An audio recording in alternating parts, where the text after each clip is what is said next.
Other areas of concern on the outside of the car are going to be down at the rocker panel.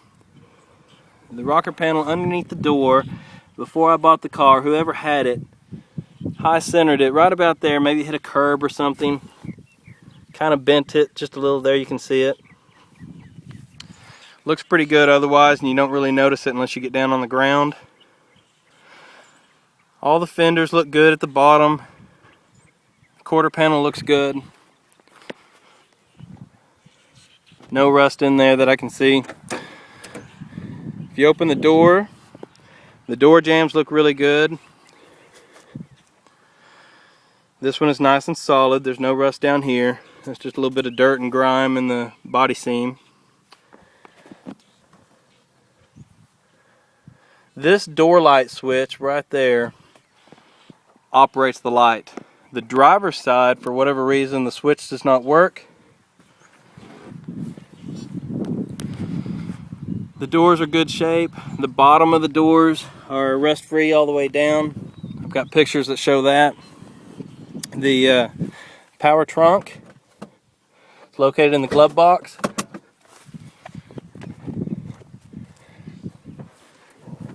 Or, of course, you can operate it with a key behind the fuel door. The trunk floor is nice and solid, a little dirty, but nice and solid.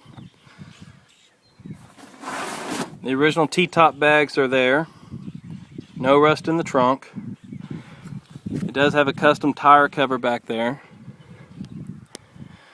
Around the trunk lid, there's a body seam all the way around, and it's starting to bubble up a little bit.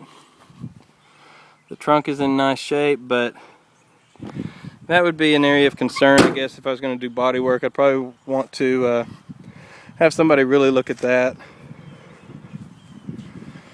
This driver's door jamb is probably the worst spot on the car, at least to me. The door's in good shape, just like the other one. It's rust-free on the bottom edge and all that. And the inside door jamb is nice. But here in the driver's quarter panel, in the inside of the door jamb, although it's rust-free, that's just dirt. When I bought the car, it had this plate on it, on the striker, and I got curious and pulled the striker off just to see what the reason was. And evidently the quarter panel is cracked right about in here and here, so the striker would move around. So whoever had it before me decided to put this plate on it to hold the striker in place. It functions properly, but it's just an eyesore if you open the door. So anytime that somebody decides to do body work, you're going to want to focus on that also, have it welded up.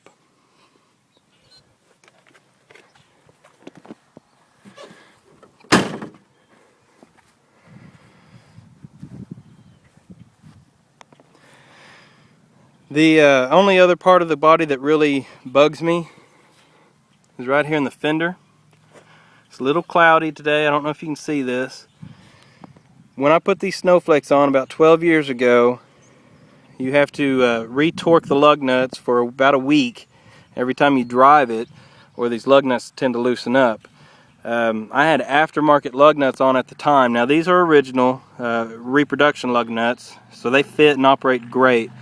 But when I put the snowflakes on, they had aftermarket lug nuts, and the wheel loosened up on me as I drove it to the next town. And even though I was only going 20 miles an hour, the wheel loosened up, actually bounced off, and the bottom of the car is fine. There's no damage. However, the tire bounced up and hit the fender. And right here in this area, don't know if you can see it, there it is, there's some cracks in the paint. And then down here where it hit the fender, it just bent it just enough to crack paint all the way over to the fender duct there also.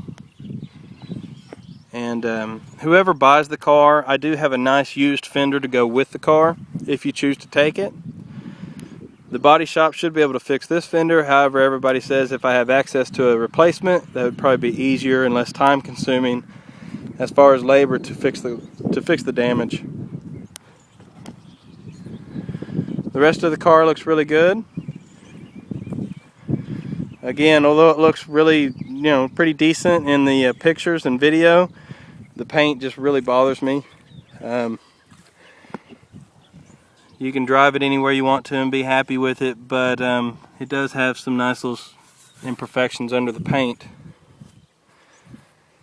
It's got some orange peel. The paint's not real smooth.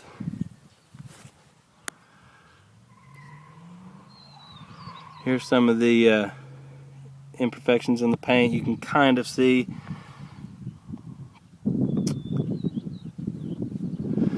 But otherwise, the body is nice and solid. The rear fender flares are probably going to be reusable. They have some rock chips in there, as do most, but you ought to be able to smooth those up when it's time for paint.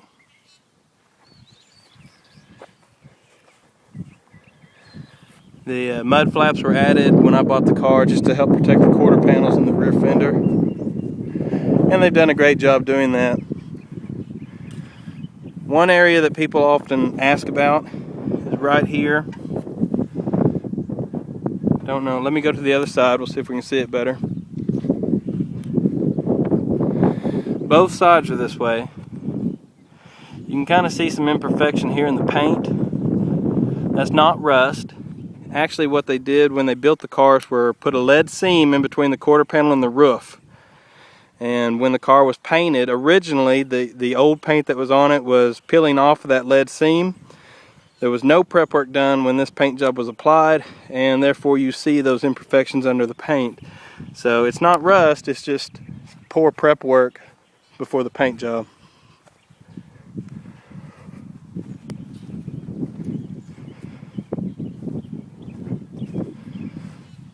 There's the outside of the car.